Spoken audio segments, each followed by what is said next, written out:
더 큰 기쁨으로 쳐야 하나님이 받으시는 박수가 될 줄로 믿습니다.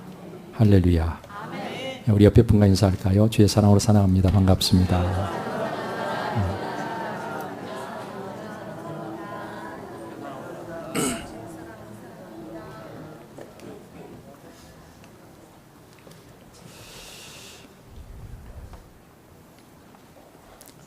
예, 행복하시지요? 너무너무 좋으시지요? 누구 때문에? 예수님 때문에. 예수님 때문에 너무 좋죠. 예, 오늘 또 예수님 때문에 가장 행복한 분들이 바로 여러분들이 되시기를 축원합니다. 우리가 창세기 41장 25절 이하에 있는 말씀을 함께 보았습니다. 이제 이 말씀을 중심해서 하나님께 감동된 사람이라는 제목으로 말씀을 나누겠습니다. 성경에 보면 하나님께서 감동시킨 사람들의 이야기가 여러 곳에 기록되어 있습니다. 그리고 감동이란 단어로 설명이 된 인물은 최초의 인물로 오늘 본문에 등장한 바로 요셉이란 사람입니다. 여러분, 이 세상을 살다 보면 우리는 이런저런 일들로 감동될 때가 있습니다. 장애를 입은 사람임에도 건강한 사람보다 훨씬 더 뛰어난 일들을 해내므로 사람들을 감동케 하는 사람들이 없지 않죠. 미국의 캘리포니아에서는 11살 먹은 조시라고 하는 여자아이와 그 아빠가 결혼식을 하게 됐는데요. 사연이 이렇습니다. 11살 먹은 이 조시를 놔두고 말기 암으로 아빠가 오래 살 수 없게 되어서 이 아이가 장성해서 결혼식을 하게 될 때에 아빠가 없는 결혼식을 하게 될 것을 마음 상해하면서 그 아빠가 아직 신랑은 누군지 모르지만 아빠의 손을 잡고 결혼식장에 들어가는 그런 특별한 경험을 미리 하게 해주고 싶어서 결혼식장을 잡고 그 11살 먹은 그 딸에게 신부 화장을 시키고 아빠가 정장을 입고 아빠가 암으로 죽기 전에 그 딸 아이의 손을 잡고 웨딩 마치에 맞춰서 식장 안으로 들어가면서 결혼식을 하게 됐다고 하는 것입니다. 여러분, 그 광경을 보는 모든 사람들이 너무 안타까운 마음과 또 아빠의 그 딸을 사랑하는 지극한 마음 때문에 감동이 와서 눈물을 흘리게 된 것이죠. 이제 시한부 인생으로 일주일을 살지 못할 것이라고 하는 여인을 사랑하는 한 남자가 그 일주일도 살지 못하고 죽게 될 것을 알면서 결혼식이라고도 하고 결혼식한 후에 잠깐만이라도 결혼의 기쁨을 누리면서 맛보고 마지막 삶을 정리하도록 결혼식을 아주 성대하게 갖고 딱 5일 동안의 결혼식 생활을 한 뒤에 이 세상의 삶을 마치게 한 사건도 있는 것을 봅니다. 이런 일들을 보면서 우리는 감동을 느끼게 되지요. 여러분, 세상 살면서 때때로 감동을 받아 생각지도 않았던 행동을 하거나 눈물을 줄줄 흘렸던 그런 경험들이 아마 여러분들 다 있으실 줄로 압니다. 책을 읽다가 음악을 듣고 그림이나 영화를 보다가 이야기를 듣거나 어떤 인물에 대해서 알게 되었을 때 또 어떤 일이나 인물을 생각하다가 감동이 오는 경험들을 하게 되는 것입니다. 여러분, 이렇게 감동은 오는 것입니다. 감동은 받는 것입니다. 감동은 되는 것입니다. 이렇게 감동될 때 여러분, 웃을 때 우리 몸속에 나오는 엔돌핀보다 4,000배나 더 효과가 있는 다이돌핀이 나온다고 하는 것입니다. 우리 몸속의 호르몬 중에요. 이 엔돌핀이 나오면 엔돌핀은 우리 몸속에서 고통을 느끼지 못하게 하고 모든 암과 싸워서 암을 이기게 하는 굉장한 힘이 있는데 거기에 4,000배나 더 강한 다이돌핀이 언제 나온다고요? 감동할 때. 여러분, 이 다이돌핀이 감동으로 다이돌핀이 우리 몸속에 나오게 될 때 때때로 불치의 병을 이기고 건강해지는 기적 같은 일들도 일어나는 것입니다. 이렇게 감동이라고 하는 것은 우리의 건강에까지 굉장한 유익을 가져오는 것입니다. 그래서 감동을 자주 받으며 사는 것이 복인 것이죠. 그러나 실제로요, 우리들의 삶은 각박하고 녹록지 않아서 감정이 메마르기 쉽고 마음이 강팍해져서 쉽게 감동되지 않는 성향들을 갖고 살아가고 있는 것입니다. 마음들이 굳어져 있다, 그런 말이죠. 그래서 쉽게 감동하지 못하는 안타까움이 우리에게 있는 것입니다. 여러분, 우리의 시대를 그래서 무감동의 시대라 그렇게 일컫는 것입니다. 사랑하는 성도 여러분들이요, 그럼에도 우리는 예수 그리스도 안에서 마음을 새롭게 함으로 변화를 받아 감동을 잘 받는 저와 여러분들이 되어야 하는 것입니다. 여러분, 그리스도인이 되었다, 그 말은 세상 사람들과 같은 삶의 자리에서 이제는 완전히 새로운 삶의 자리로 우리의 삶의 자리를 옮긴 것입니다. 그러므로 무감동의 시대에 살고 있는 다른 사람들과 같아서는 안 되는 것입니다. 여러분, 그런데 여기서 우리가 유념하지 않으면 안 되는 것이 있는데, 그것은 바로 악한 영에 감동되어서 물인지 불인지도 모르고 날뛰는 자들도 얼마든지 있다는 사실입니다. 따라서 무엇에 감동되느냐, 그것이 우리에게 대단히 중요한 일이 아닐 수가 없습니다. 그가 하나님께 속한 자라면 하나님께 감동될 것이고, 악한 영에 속한 자라면 그 악한 영에 감동될 것입니다. 하나님께 속한 우리는 하나님께 감동되어야 하는 것입니다. 하나님의 영 성령께 감동되어야 하고 하나님의 말씀인 진리에 감동되어야 하는 것입니다. 그 하나님을 찬송하는 찬송의 감동이 되어야 하는 것입니다. 아무에게나 아무 것에나 또는 아무 일에나 감동을 받는다면 그것은 얼마나 위험한 일인지 모릅니다. 따라서 감동에도 분별력이 있어야 되는 것이죠.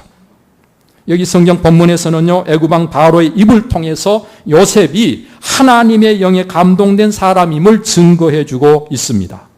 바로가 그의 신하들에게 말합니다. 이와 같이 하나님의 영에 감동된 사람을 우리가 어찌 찾을 수 있으리요? 하나님의 영에 감동된 이런 사람 우리는 다른 어디서도 찾을 수가 없다는 거예요. 잘 아시는 대로 요셉이 애굽 왕의 친위대장 보디발 장관의 집에서 종살이를 하면서도 그 주인을 이롭게 하여 인정을 받았지만 그 보디발 장관 아내의 모함으로 왕의 죄수를 가두는 감옥에 갇히게 되지 않았습니까?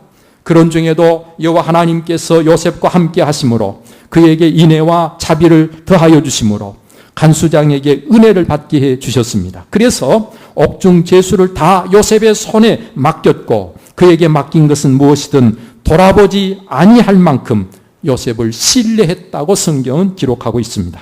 바로 그러던 중에 애굽 왕의 술 맡은 관원장과 떡 굽는 관원장이 왕의 노염을 사서 그 감옥에 갇히게 되었던 것입니다.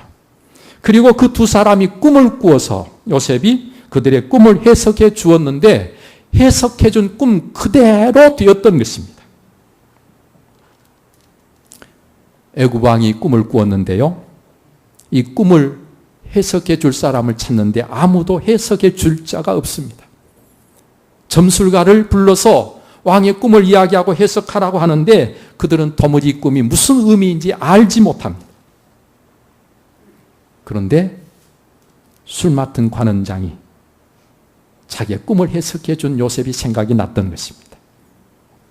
그가 해석해 준 그대로, 꿈 해석 그대로 자기가 복직을 하게 된 것에 대해서 그때서야 비로소 요셉이 생각이 나서 왕에게 이야기를 하고 애굽 왕은 바로 그를 곧바로 불러서 요셉에게 꿈 해석을 부탁하게 된 것이죠. 애굽 왕 바로가 요셉에게 내가 한 꿈을 꾸었으나 그것을 해석하는 자가 없더니 들은즉 너는 꿈을 들으면 능히 푼다 하더라. 이때 요셉이요, 이 말을 듣자마자 어떤 반응을 보입니까? 내가 아니라 하나님께서 왕에게 편안한 대답을 하시리이다. 내가 아니라 누가? 하나님께서.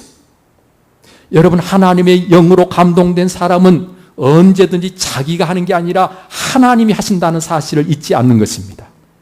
하나님의 영에 감동된 사람이 하나님께서 자기를 통해서 일하시는 것이기 때문에 자기가 하는 게 아니라 하나님이 하신다는 거예요. 여러분, 이게 바로 얼마나 중요한 이야기인지 모릅니다. 많은 사람들이 조금 어떤 일을 좀 잘 할 수 있다 싶으면 자기가 한 줄 알고 어깨에 힘주고 자기를 나타내고 자기가 영광을 받으려고 합니다. 그러나 요셉은 그렇지 않았어요. 분명하게 내가 아니라 하나님께서 왕에게 편안한 대답을 주실 것이란. 여러분, 그래서 왕이 꾼 꿈을 이야기해 주게 됩니다. 왕이 어떤 꿈을 꾸었습니까? 왕이 꾼 꿈은 나일 강가에 서서 가만 보니까 아주 살찌고 아름다운 7 암소가 나일 강가에 올라와 갈밭에서 풀을 뜯고 있는데 그 뒤에 또 아주 약하고 심히 흉하고 파리한 7 암소가 올라오니 그같이 흉한 것들은 애굽 땅에서 일찍이 본 적이 없는 파리한 소들이라는 거예요. 그리고 그 파리하고 아주 흉한 소가 처음 7 살찐 소를 먹어 삼켜버리더라는 거죠. 이렇게 살찐 소를 먹었으면 배라도 불러야 되는데 먹고서도 여전히 아주 안 먹은 것처럼 그대로 흉하게 보였다는 것입니다. 그래서 깜짝 놀라서 잠에서 깨었는데 이게 무슨 꿈인가 생각을 하는 중에 또다시 잠이 들어서 꿈을 다시 꾸게 되는데 한 줄기 무성하고 아주 충실한 7 이삭이 나오고 다시 그 후에 또 가늘고 아주 동풍에 말라빠진 7 이삭이 나오더니 그 가는 이삭이 좋은 7 이삭을 삼켜버렸다는 것입니다. 이것이 바로 왕이 꾼 꿈이었습니다. 분명히 2가지 꿈을 꾸었으나 요셉이 보니까 2가지 꿈은 내용은 한 가지라는 것이죠. 요셉은 그 꿈의 의미를 설명하기 전에 이 꿈은 하나님이 하실 일을 바로 왕에게 보여주신 것이므로 그 하나님께서 보여주신 그 꿈을 잘 어떤 의미인지를 알고 거기에 대처를 잘 하기만 하면 좋은 결과를 가져올 수 있다는 것입니다. 7 소 이야기는 7 살찐 소는 7 해의 풍년을 이야기하는 것인데 그 후에 다시 파리한 7마리의 소는 마찬가지로 7 해를 이야기하고 그 7 살찐 소는 풍년을 파리한 소는 흉년을 이야기하고 있다는 것입니다. 나중에 파리한 7 소가 살찐 7 소를 삼켜버린 것은 나중에 흉년이 얼마나 혹독하고 지독한지 앞에 있었던 풍년을 생각지도 못하게 할 것이고 그것을 다 잊어버리게 할 것이고 그 기근으로 인해서 그 땅이 망할 정도가 될 것이라는 것입니다. 꿈을 2번 꾼 것은 하나님께서 이미 그 일을 결정하고 작정하시고 곧 시행하실 것이라는 것을 보여주고 있는 것이라는 것입니다. 그러므로 명철하고 지혜 있는 사람을 택하여 애굽 땅을 다스리게 하되 7년의 대풍년 때 양식을 비축하되 양식에 그 풍년에 얻은 모든 소출의 5분의 1씩을 계속 비축해서 7년 동안 비축함으로 나중에 7년 동안의 흉년이 왔을 때 그것으로 인해서 망하지 않도록 해야 할 것이라는 것입니다. 사랑하는 성도 여러분들이요, 요셉은 왕이 꾼 꿈의 내용을 해석해 줄 뿐만 아니라 어떻게 대처해야 되는지 대책까지를 왕에게 설명해 주게 된 것입니다. 바로 이때 왕이 요셉을 향해서 한 말이 38절에서 40절의 말씀이죠. 우리 다시 한번 보겠습니다. 왕이 뭐라고 했습니까? 바로가 그의 신하들에게 이르되 이와 같이 하나님의 영에 감동된 사람을 우리가 어찌 찾을 수 있으리요 하고 요셉에게 이르되 하나님이 이 모든 것을 내게 보이셨으니 너와 같이 명철하고 지혜 있는 자가 없도다. 너는 내 집을 다스리라. 내 백성이 다 내 명령에 복종하리니 내가 너보다 높은 것은 내 왕좌뿐이니라. 여기서 우리는 하나님의 일하심의 아주 오묘하심을 발견하게 됩니다. 하나님은 참 신기하고 놀랍게 일을 하시는데요.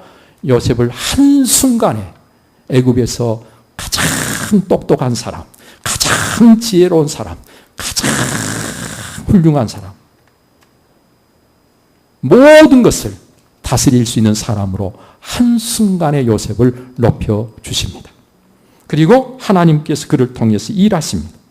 사랑하는 성도 여러분들이요, 하나님께 쓰임받는 것이 참으로 복된 일인데 우리 하나님께 귀하게 쓰임 받으려면 하나님의 영에 감동되어야 하는 것입니다. 출애굽기 35장 21절이나 26절 또는 34절에 보면 하나님의 성막을 짓는데도 하나님께서 감동된 자, 감동을 받아 일하는 자 또는 감동시키셔서 일하게 하시는 자를 통해서 하나님의 성막을 짓게 하십니다. 여러분, 그 하나님의 성막은 오늘로 말하면 어느 교회를 말한다고 할 수 있고 이 교회를 세워가는데 어떤 사람들이 하나님이 쓰시는 사람인가 하니 하나님의 영에 감동된 사람. 사무엘상 16장 13절에 보면요, 사무엘이 다윗에게 기름을 부었습니다. 그때 하나님의 영이 그에게 크게 그를 감동했다고 기록하고 있습니다. 역대하 36장 22절에도 하나님이 바사의 고레스 왕을 감동시켜서 고레스 왕이 유대 모든 백성들을 애굽 예루살렘으로 돌아가서 하나님의 성전을 다시 신축할 수 있도록 공포하고 조서를 내렸다고 성경은 기록하고 있어요. 여러분, 하나님을 알지 못하는 나라에 하나님을 알지 못하는 왕이라도 하나님께서 그 마음을 감동시키실 때에 그가 하나님이 쓰시는 사람이 되어버리고 만 것을 성경이 기록하고 있다는 것입니다. 그런가 하면 하나님의 영에 감동되어야 하나님께 쓰임을 받되 하나님께 영광을 돌릴 수 있게 되는 것입니다. 쓰임을 받는 것도 중요하지만 하나님께 영광을 돌리는 것은 더 중요한 일이 아닐 수 없습니다. 왜요? 쓰임을 받는다는 사람들이 많은 중에 하나님께 영광은커녕 하나님께 욕을 돌리는 사람이 많은 것을 보기 때문에 그런 것입니다. 누가복음 2장 27절에 보니까 시므온이 성령의 감동으로 하나님의 성전에 올라갔는데 바로 그때 아기 예수님을 품에 안은 마리아와 요셉이 그 성전에 들어오게 된 것입니다. 시므온이 아기 예수님을 품에 안고 하나님을 찬송한 것이 누가복음 2장에 기록되어 있지 않습니까? 하나님의 영에 감동되어서 하나님의 성전에 올라가서 하나님을 찬송하며 하나님께 영광을 돌리는 시므온처럼 여러분, 하나님의 영에 감동된 사람이라야 참으로 하나님께 영광을 돌릴 수 있다는 것입니다. 그런가 하면 하나님의 영에 감동된 사람이라야 하나님께 영광을 돌릴 뿐만 아니라 그것은 곧 하나님의 뜻을 행하고 하나님의 뜻을 이루게 된다는 것을 의미하는 것이죠. 역대하 30장 12절에 보니까 하나님의 손이 또한 유다 사람들을 감동시키사 그들에게 왕과 방백들이 여호와의 말씀대로 전한 명령을 한 마음으로 준행하게 하셨다고 기록하고 있습니다. 하나님께서 사람들을 감동시키실 때 하나님의 말씀을 한 말씀도 놓치지 않고 그 말씀을 다 준행하는 사람들이 될 수 있었어요. 오늘도 마찬가지입니다. 우리가 하나님의 영에 감동이 되면 우리는 하나님의 말씀을 그대로 준행할 수 있는 사람들이 될 수가 있습니다. 잘 아시는 대로 학개서 1장에 보면 하나님께서 감동시키심에 하나님의 전 공사가 시작이 된 것을 볼 수가 있습니다. 디모데후서 3장 16절에서는 하나님의 말씀이 어떻게 기록이 되어 있습니까? 모든 성경은 하나님의 감동으로 된 것으로. 다시 말하면 하나님의 영에 감동된 사람들이 말씀을 기록해서 이것이 오늘 우리가 읽는 성경 하나님의 말씀이 되었다는 이야기죠. 이처럼 하나님의 영에 감동된 사람들이 하나님의 뜻을 이루고 하나님이 쓰시는 사람들이 된다는 말씀입니다. 여러분, 그래서요, 하나님의 영에 감동된 사람은 어디에서나 꼭 필요한 사람이 되는 것입니다. 오늘 성경 본문의 이 요셉은 하나님의 영에 감동되어 그 시대 애굽과 그 주변 국가와 그리고 야곱 가문에 없어서는 안 될 가장 소중한 꼭 필요한 사람이 되었다는 사실을 우리가 성경을 통해서 보면서 우리가 하나님의 영에 감동되는 것이 어떻게 그렇게 중요한가를 오늘 요셉을 통해서 알 수가 있게 되는 것입니다. 그럼 우리가 어떻게 해야 과연 하나님의 영에 감동된 사람이 될 수가 있을까요? 먼저 마음을 순전히 하고 정결하게 하며 겸손히 하나님의 때를 기다리는 사람, 하나님의 역사를 기다리는 사람, 하나님께서 내게 감동해 주시기를 고대하면서 기다리는 사람이 하나님의 감동을 받습니다. 여러분, 감동은 내 의지로 되는 게 아니라 감동을 받아야 되거든요. 하나님이 감동을 시켜주셔야 되거든요. 그런데 그 일은 하나님의 뜻대로 하시는 것입니다. 그러므로 하나님께서 감동시켜 주시기를 우리가 사모하고 기대하고 그것을 소망하면서 하나님의 때를 기다릴 수 있는 사람이 바로 하나님의 감동을 받게 된다는 말씀이죠. 그런가 하면 하나님을 전적으로 의뢰하고 하나님께 집중해서 여러분 언제라도 하나님께서 말씀하시면 순종하겠다는 태도를 가지고 있을 때 하나님은 바로 그를 감동시켜서 하나님의 일꾼으로 쓰시게 되는 것입니다. 여러분 물론 우리가 전혀 준비되지 아니하고 오늘 우리가 하나님의 뜻에 순종할 마음이 전혀 없을 때라도 하나님은 하나님의 영으로 감동시켜서 그 모든 생각을 바꾸어 놓으실 수도 있는 하나님이 되십니다. 여러분 그럼에도 불구하고 오늘 우리는 하나님의 감동되기 위해서 우리 스스로 하나님께서 내 심령을 감동시켜 주시도록 마음을 하나님께로 열고 하나님을 고대하고 하나님께 대한 기대를 갖고 오늘 우리가 하나님의 때를 기다릴 수 있는 저와 여러분들이 된다고 하는 것은 하나님께서 쓰시기에 가장 합당한 우리가 되어지는 것이기 때문에 바로 그 심령이 더욱 하나님의 감동을 받기가 쉽게 된다는 말씀입니다. 사랑하는 성도 여러분들이요, 이 세상에는 우리를 감동케 하는 일도 사람도 많이 있습니다. 우리를 가장 크게 감동시킨 사람이 있다면 그가 누구겠습니까? 여러분 우리를 가장 감동시킨 이 세상의 그 어떤 일과도 비교할 수 없을 만큼 가장 큰 감동의 사건이 있다면 어떤 사건이겠습니까? 그것은 바로 예수님과 그의 십자가의 사건입니다. 하나님께서요 오늘 저와 여러분들을 위해서 예수 그리스도를 보내시고 예수님께서 저와 여러분들을 위해서 십자가를 지신 이 사건이야말로 온 세상 사람들이 죽을 때까지 감동해도 그 감동이 다 채워질 수 없는 가장 감동스러운 일이 아닐 수가 없습니다. 그래서 하나님은 우리에게 이 세상만이 아니라 영원히 살면서 그 감동 속에 하나님을 찬송하고 기뻐하고 즐거워하면서 그 감동 속에 살게 해주시려고 우리에게 영생의 생명을 회복시켜 주신 거예요. 만약에 예수 그리스도 그분이 내게 감동이 아니라면, 예수 그리스도 그분의 십자가의 사건에 대해 감동이 아니라면 여러분 어떤 다른 감동을 우리가 받을 수 있겠습니까?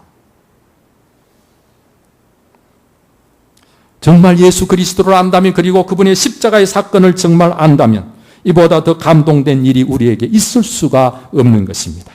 그리스도인은 예수님께 또 그가 지신 십자가에 감동되어 그 감동으로 평생을 살고 영원히 사는 바로 그 사람이 진정한 그리스도인이지요.